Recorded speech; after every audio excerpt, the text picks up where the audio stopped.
All right. Well, I've had my P1P now for a couple of months.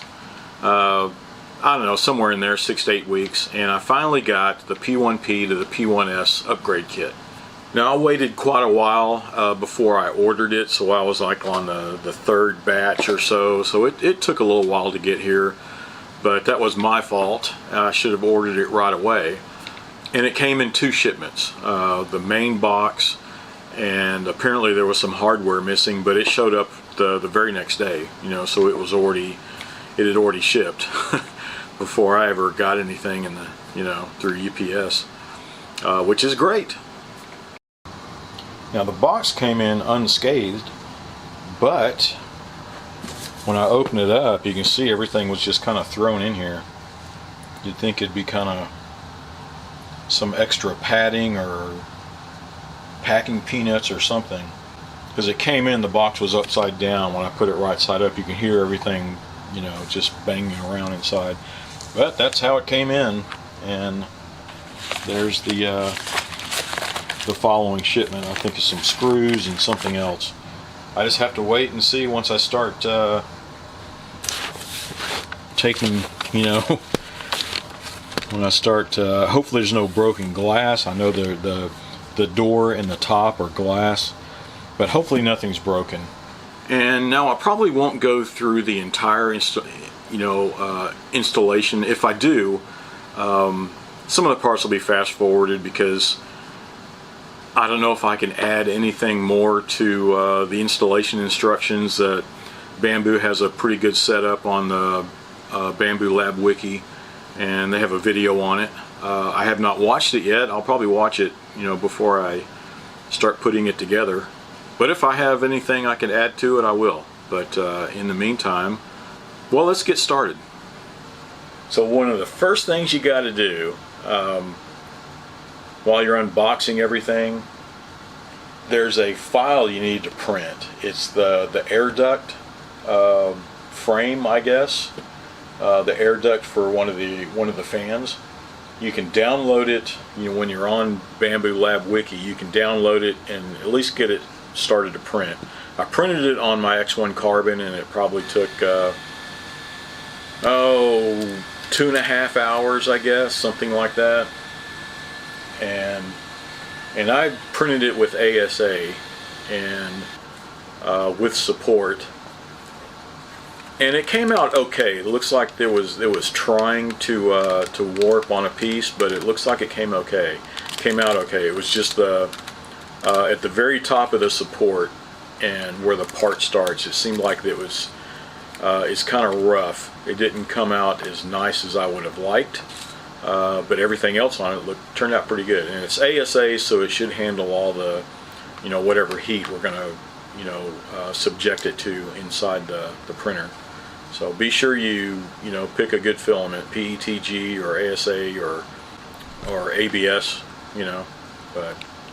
So I just immediately got started with the installation process, and the first thing was just removing that control panel and that front plate, and there's just a few screws on that.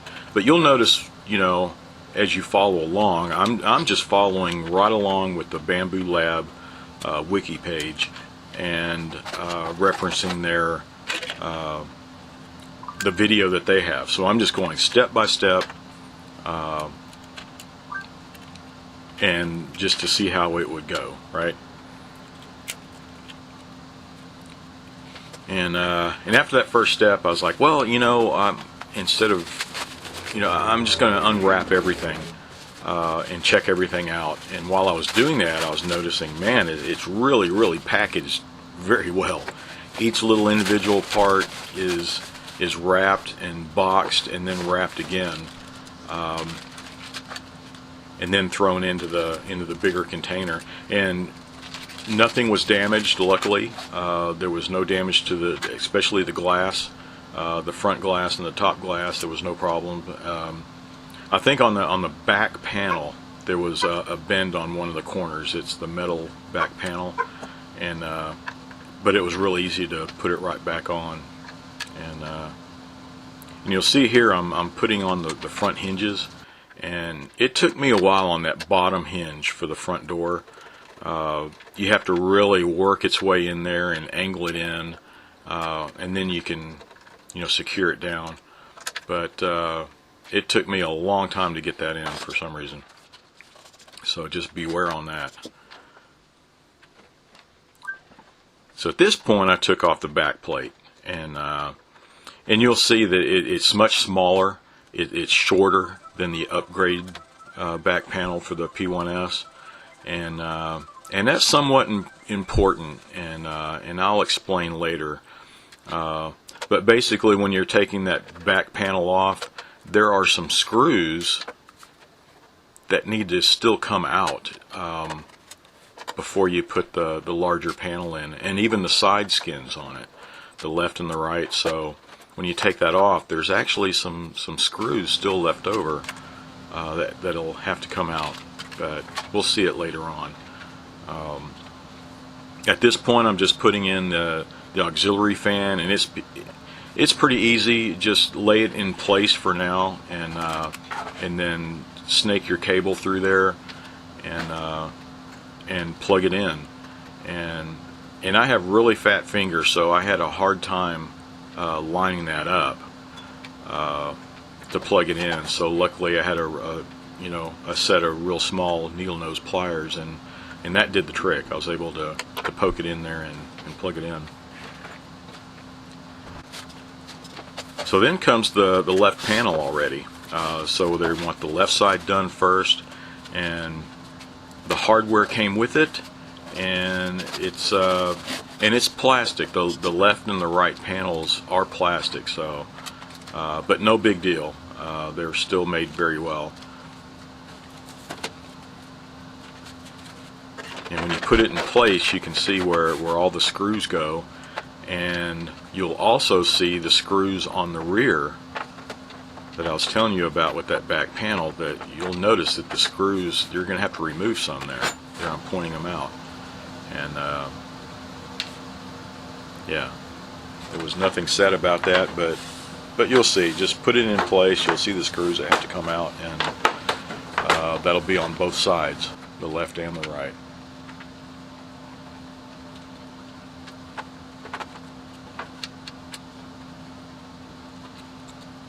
And when you take these screws off, a lot of them you can actually reuse. I just put them in a pile, and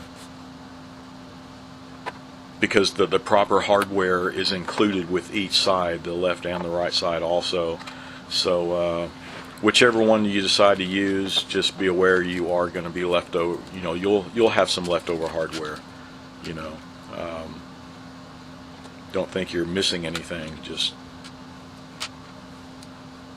be aware you will have some extras.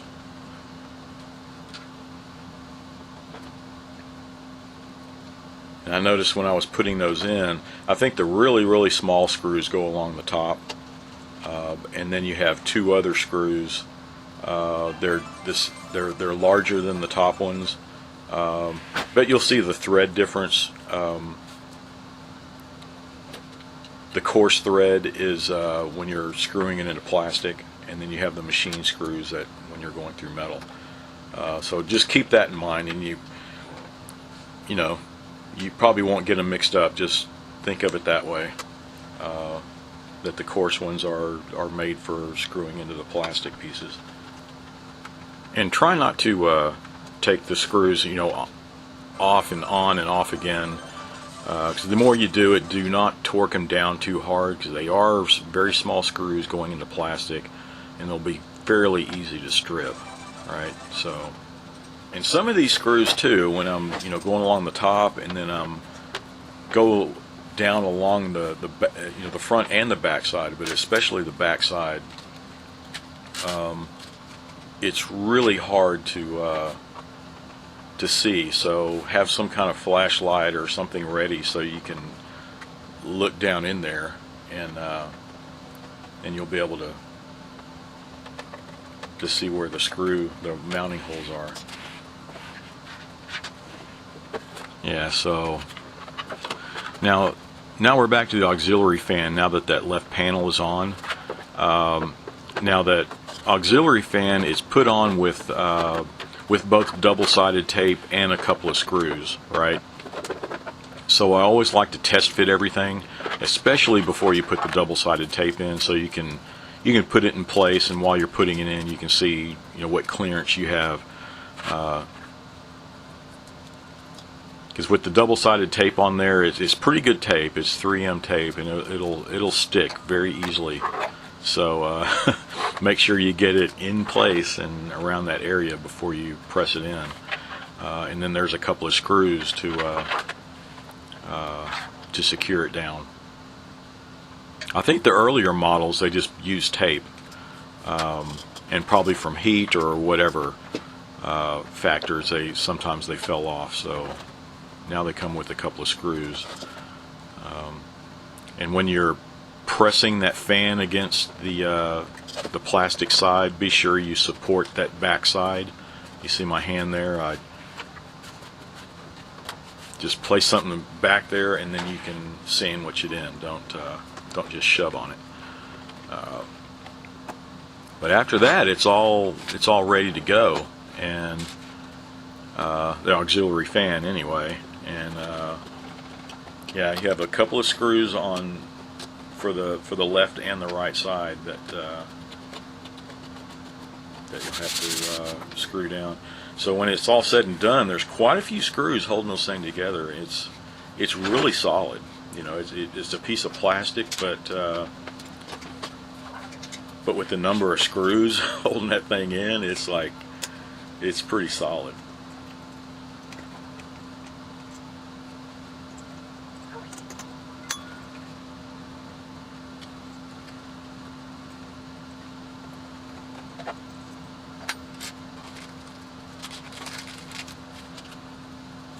So this little fan, this is the for that main board.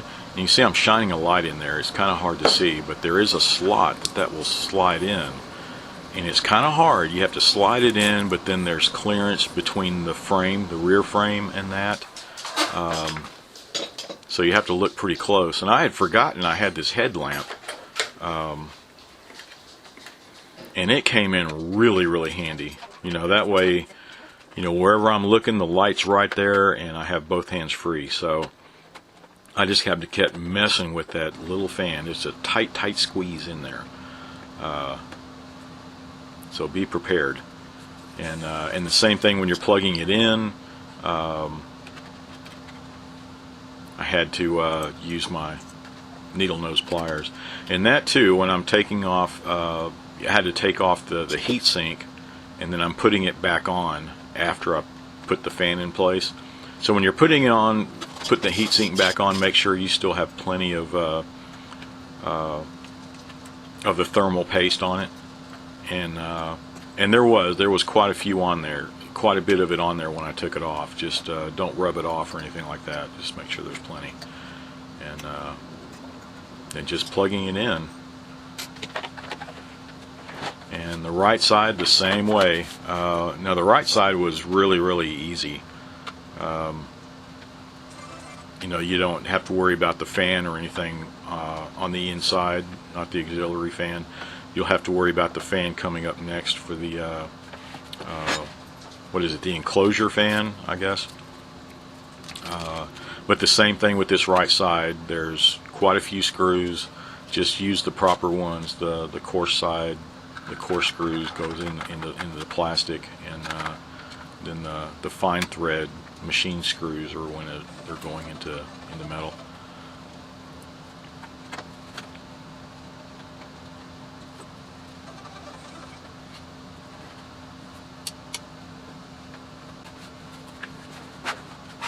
Yeah, it was pretty easy. And take note too when you're looking at the bottom piece. You can see where the belt is. I'm kind of surprised it's not sealed, but no big deal. So you can see with the enclosure fan. So this is where I'm putting in that pre-printed part, and it went in pretty easy. But again, I do like to test fit everything. before I screw it down, and when you pop the fan in, they're just locating holes really. So you screw down the frame and then you slide the fan in, and then just plug it in. And according to the instructions, I'm supposed to be putting in this back panel in, but let me stop you right here. So I would not put the back cover on at this point yet until you verify something, because if you have, you know, well, on the wiki instructions and everything, and if you even the video, if you follow along, you'll be putting that back panel back on. But if you have the P1P and it does not have the cable chain installed, then install it now, because the instructions they have for installing the cable chain is assuming that it's on a P1P. If you don't put the cable chain on there now, you're going to have to take this back panel back off to mount everything. Keep in mind, this instruction here they have, this is how to put the cable chain on the P1P. So you see the way this cover is much shorter than on the full size P1.6 or P1S. So yeah, so be sure when you first go through this whole process, you know, when you have the back of this off, when you're converting to the P1.6, put your cable chain and all that good stuff on before you put the back on. So in the video here, I went on my merry way and just started you know, finishing up the installation. You know, put that top plate on, put the control, put it back on, and the doors, they went on really nice. Everything's good and straight. So the only things that I did not see in their instructions, it was for the cable chain and this bracket. I'm going to take a look at that, and a heavy-duty tool head cable.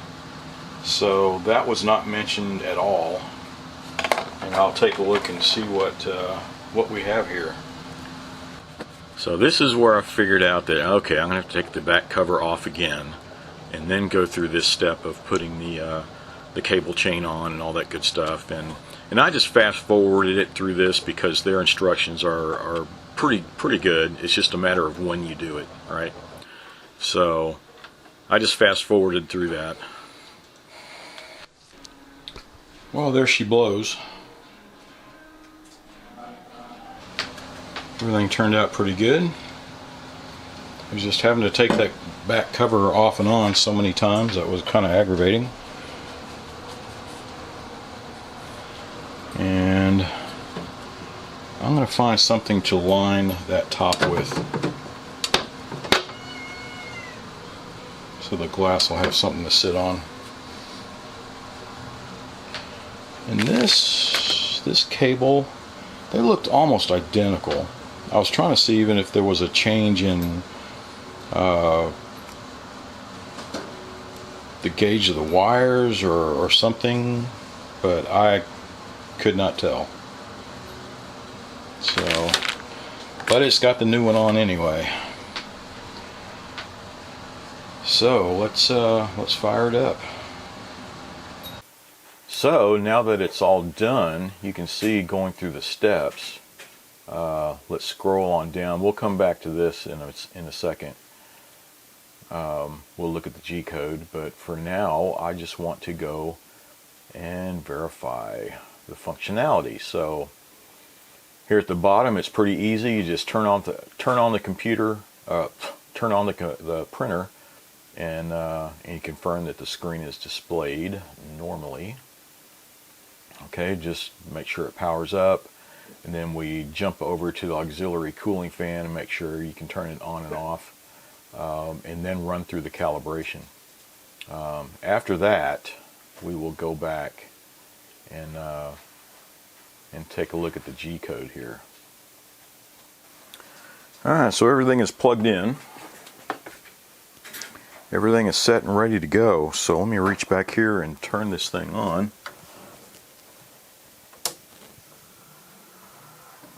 Hopefully it doesn't fry. Alright. Well, that looks okay. Now let me find the fan control. Yeah, so far it's feeding through everything. Let's see.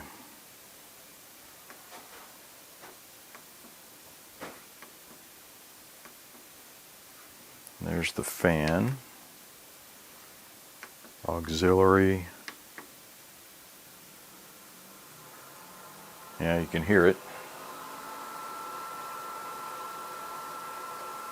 Boy, that sucker's loud, isn't it? And I'll have to take a look at that, so I'm just wondering, is that just on full speed all the time, or surely...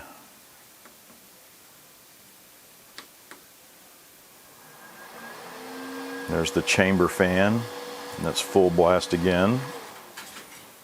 Now it's off. And there's the part. Yeah, so all the fans are working.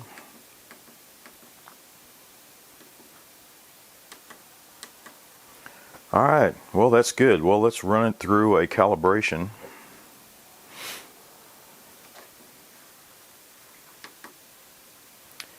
And yes. Okay, so I'll let that do its thing, and then we'll come back and look at the G code. So now let's look at Studio, and we need to set up this P1S. And don't forget to do this. So we go over here to the settings, and because right now it's still set up for a P1P, let's go to the P1S, and we'll take that one away. There we go. And now we need to set the G code. So you click here, and here's all your printer settings, and here's the G code, and you can see the similarities here. If you look at the Bambu Lab Wiki, and it'll show the M710 A1S255, and that's what we need to enter here. So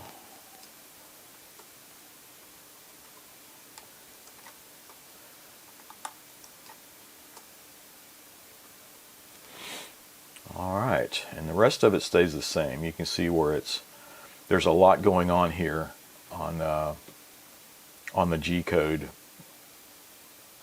to print it and everything. And that's it. When I exit out of this, it will save it, and that will come on every time. And there's a lot going on with the G codes, and it's kind of I recommend looking it up so you know the basics about what it's doing, because you can really go in here and fine-tune what you want done. But that being said, and let's make sure everything stayed, I'm going to click over to it again. Yep, there's the G code. There we go. That's what we just added in. Okay, so that is it. So now I can go in here and yep, the P1S 0.4 nozzle engineering plate. So I'm going to go in here and do a test print and see how well it does. And don't forget, all this is set. Let's go to the printer. So here we see I still had it set up. When it was a P1P, I was running PETG through it. So don't forget, you're going to have to go through and do your filament calibration now. So, and I'll be switching back over, I'll be switching to, oh, there it is. I was just overlooking it. Generic ASA black, and I'll just set that for now, because just don't forget you have to go in there and set your K factor and go through all the manual calibration now. So other than that, that's it. Once that's done, you're ready to print. Well, all right, as you can see, it's back here getting ready to do the flow calibration, and it is manual on the P1S. There it goes. It took forever for the bed to warm up. Yeah, it takes a little longer for this bed to warm up than the X1 Carbon, but I can talk about that on a different video. But in this case, the conversion is done. Everything seems to be working fantastic. I'm about to print off a test print using ASA. Now, I don't have the ventilation system on this one. I did hook one up on the X1 Carbon, but in the future I'm going to have these side by side, and I'll have the ventilation and ducting system, so that, because I do print a lot with ASA, but and I put an engineering plate on it. This was what it came with. The PEI dual-sided, but for what I'm doing, I really like that engineering or a high temp plate. So, but that's it. So it's going to start calibrating here, and then I'll run a test print. But everything turned out pretty well. I just hope if you watch this before you did your installation, hopefully this will save you a little time. You can see what I went through and the steps I took. It took me a lot longer than it should have, when, you know, it should have taken me 1.5 to 2 hours. But since I was filming, you know, with the stuff in the way, it could have been 2.5 to 3, but it ended up taking me 4 to 4.5, because I kept having to take that back plate off and on again. But if you do it in the right order, it'll save you a lot of time. But, well, I guess that's it. I'm going to tend to my P1S here, and that's it for this video. So thanks for watching. Be sure to subscribe and watch for my next video, and happy printing.